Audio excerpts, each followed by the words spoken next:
Avez-vous déjà eu le sentiment de vivre sans vraiment choisir votre vie? De suivre un rythme imposé, métro, travail, attente sociale, sans jamais avoir le temps de vous demander: «Qu'est-ce que je fais là? Pourquoi je vis comme ça?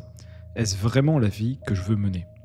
Ces questions, je me les suis posées très tôt, et c'est en croisant la route d'un certain Henri David Thoreau que j'ai commencé à entrevoir des réponses et une autre manière d'exister. Ce que l'on pourrait appeler une vie philosophique.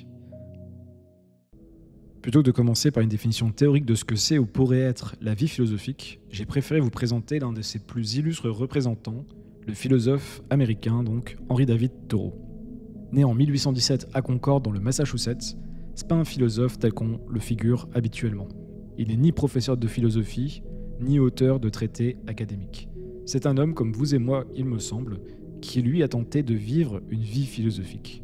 Si son nom vous est familier, c'est probablement en raison de l'expérience qui l'a conduit à vivre 2 ans et 2 mois dans une cabane, au bord du lac Walden, à quelques kilomètres seulement de sa ville natale, Concorde. Une expérience fondatrice qui donna naissance à son grand livre, Walden ou la vie dans les bois. Ma première rencontre avec Thoreau date de mes 19 ans, lors du visionnage du film Into the Wild. Le personnage central de ce film cite Thoreau à plusieurs reprises, comme l'une des sources majeures ayant inspiré son propre cheminement. I'll paraphrase Thoreau here. À l'époque, ce film Into the Wild, ça m'avait profondément marqué. Il a accompagné certains de mes questionnements pendant plusieurs mois. Je me suis posé plein de questions. Comment dois-je vivre? Qu'est-ce qu'une bonne vie? Pourquoi devons-nous travailler? L'argent est-il une aide ou un obstacle à l'épanouissement?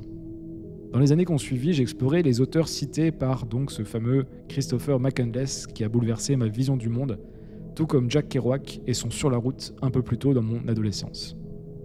Revenons à Thoreau. Il fait partie de ces rares individus qui, par leurs pensées, mais surtout par la manière dont ils ont conduit leur existence, vous amènent à remettre profondément en question le type de vie que vous menez. Thoreau m'a appris à ne pas suivre aveuglement les injonctions, explicites ou implicites, de nos sociétés modernes. Il m'a ouvert la porte à ce que j'appelle aujourd'hui le doute philosophique. Celui qui, comme chez Socrate, ne détruit pas mais reconstruit en transformant notre regard sur le monde et sur nous-mêmes. Dernièrement, je me suis replongé justement dans la vie et l'œuvre de Thoreau. J'ai passé plusieurs journées à lire des articles, à regarder des reportages et à relire Walden pour m'imprégner à nouveau de sa vision de la vie philosophique. Ce que vous allez entendre dans cette vidéo en est le fruit. Je vais vous présenter 6 leçons de vie que m'a enseigné Thoreau pour mener un peu plus cette vie philosophique. Pour Thoreau, un professeur de philosophie n'est pas nécessairement un philosophe. Je cite, « Il existe aujourd'hui de nombreux professeurs de philosophie, mais de véritables philosophes, bien peu. » Avant de m'intéresser à cette discipline, je pensais que le philosophe était celui qui l'enseignait. Et c'est faux pour Thoreau, et si le philosophe n'est pas celui qui enseigne, serait-ce donc celui qui publie des livres, produit des idées et développe des concepts? Eh bien non plus. Je recite Thoreau, « Être philosophe, ce n'est pas simplement avoir des pensées subtiles, ni fonder une école, mais aimer la sagesse au point de vivre, selon elle, une vie de simplicité, d'indépendance, de grandeur d'âme et de confiance. » Le philosophe, c'est celui qui met en pratique sa quête de vérité, non celui qui la commente. C'est une idée puissante et profondément socratique. Socrate, lui, qui n'a rien écrit, il ne prêchait pas, il l'interrogeait, et surtout, il vivait ses idées jusqu'à en mourir. Et c'est aussi ce que dénonçait Kierkegaard lorsqu'il critiquait la philosophie de son époque, trop abstraite, trop distante, trop spectaculaire. Il craignait que l'homme moderne se contente de parler de vérité sans jamais tenter de la vivre. Et aujourd'hui, c'est un peu la même chose. On voit des milliers de personnes partager des citations de Nietzsche sur Instagram, écouter des podcasts philo en fond pendant qu'ils scrollent sur leur téléphone, mais combien mettent réellement leurs idées à l'épreuve du réel? Combien cherchent à vivre avec cohérence, à aligner leur vie avec leurs convictions profondes? Lire du Spinoza ne suffit pas à devenir libre, étudier Sénèque ne fait pas de nous un stoïcien, parler d'éthique ne fait pas de nous des êtres éthiques. En somme, Thoreau nous tend un miroir. On associe souvent la philosophie à un univers abstrait, détaché de la vie réelle. Un monde de concepts, de débats intellectuels, de spéculations, sans aucun impact concret. Mais pour Thoreau, comme nous l'avons vu, cette vision est fausse et même dangereuse. Parce que philosopher, c'est avant tout apprendre à vivre mieux. C'est chercher à résoudre les problèmes fondamentaux de notre existence, pas seulement en théorie, mais dans nos choix, nos actions, nos manières d'être. Ce n'est pas un savoir pour briller, c'est un savoir pour vivre. Et c'est aussi ce que pensaient les philosophes de l'Antiquité, que ce soit les stoïciens, les épicuriens, les cyniques. Pour eux, la philosophie, c'était un art de vivre, un travail sur soi, une pratique quotidienne, une discipline de l'âme. Et Taureau s'inscrit pleinement dans cet héritage des siècles plus tard. Certes, il faut des idées, des lectures, des réflexions, mais la finalité n'est pas là. La philosophie n'est pas une fin intellectuelle, c'est une forme de transformation intérieure, nous dit encore une fois Taureau.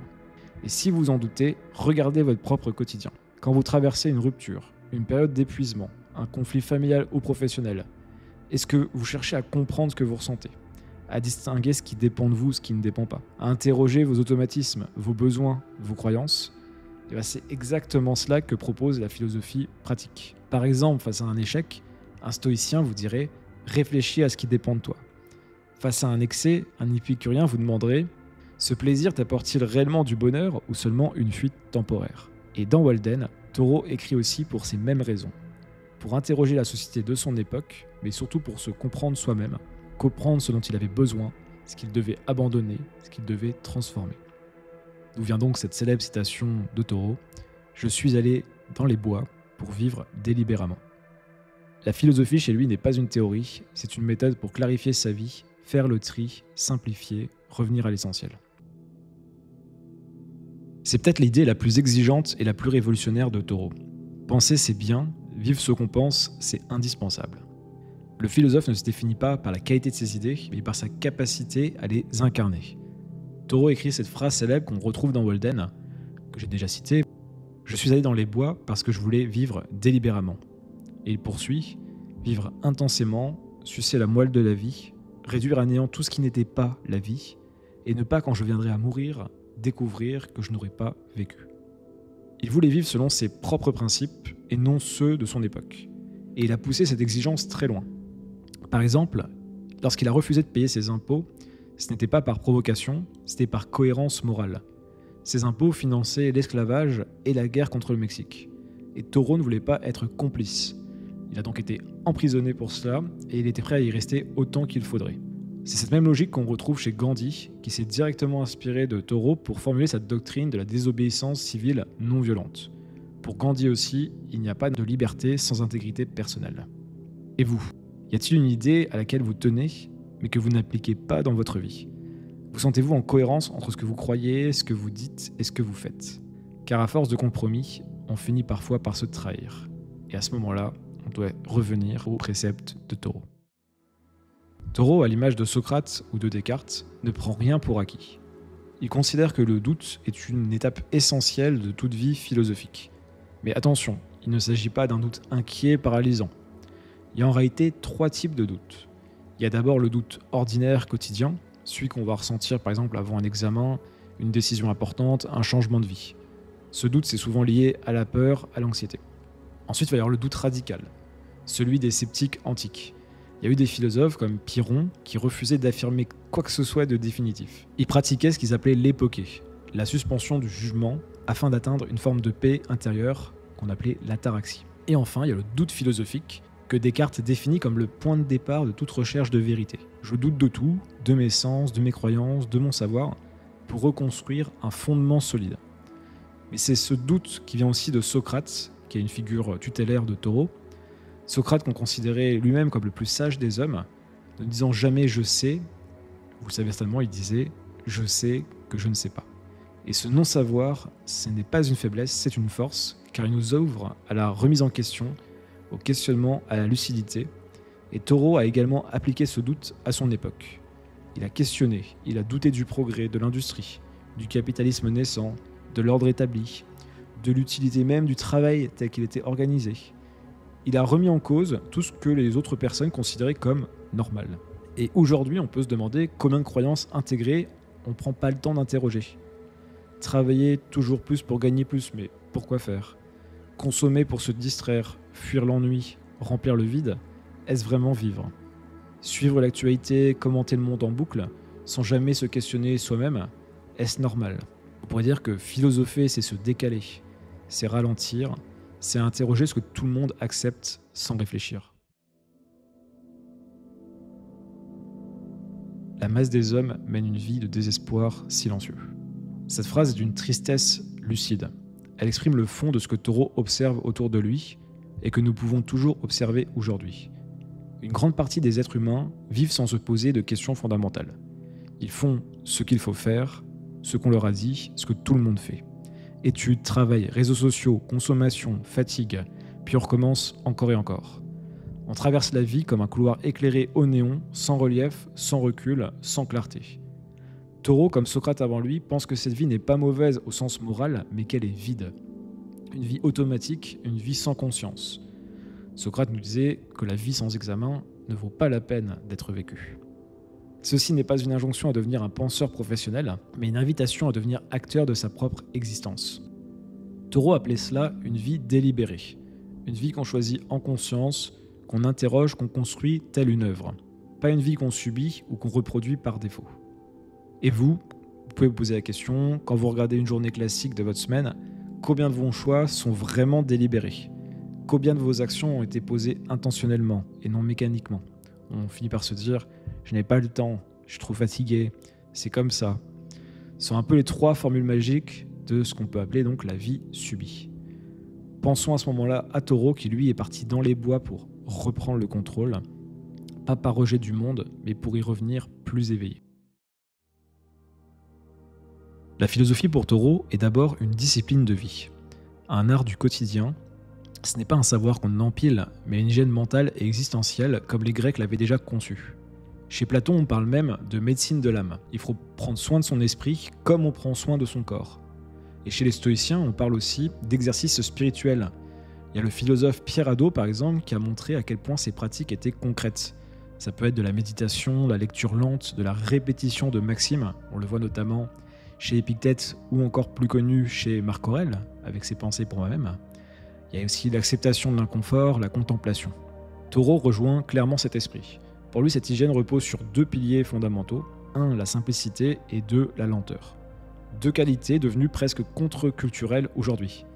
La simplicité, c'est se désencombrer, moins de biens, moins d'obligations, moins de désirs parasites.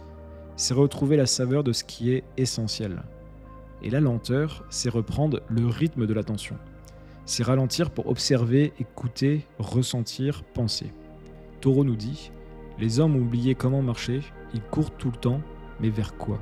Et nous, dans nos vies modernes, sommes-nous capables de nous arrêter ? On peut se poser la question. Quand avons-nous lu un livre sans interruption ? Quand avons-nous passé une journée sans notre téléphone ?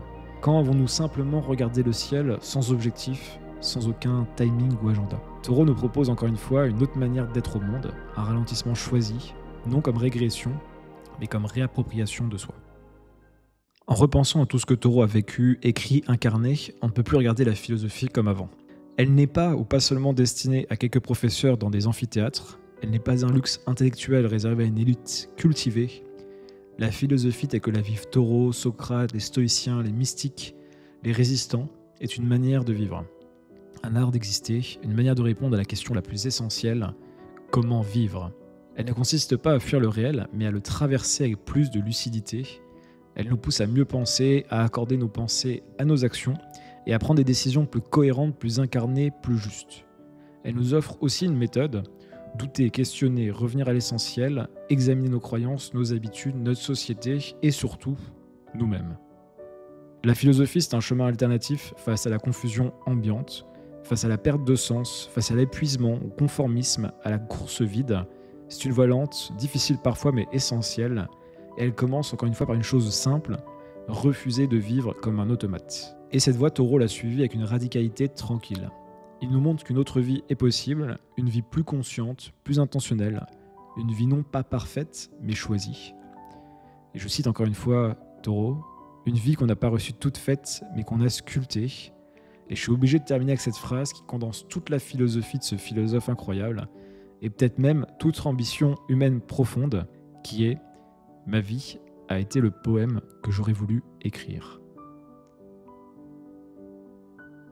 Merci pour votre attention. J'espère que ce format expérimental vous a plu. Dites-le moi en commentaire si tel est le cas, et à très vite pour une prochaine vidéo. C'était JCK.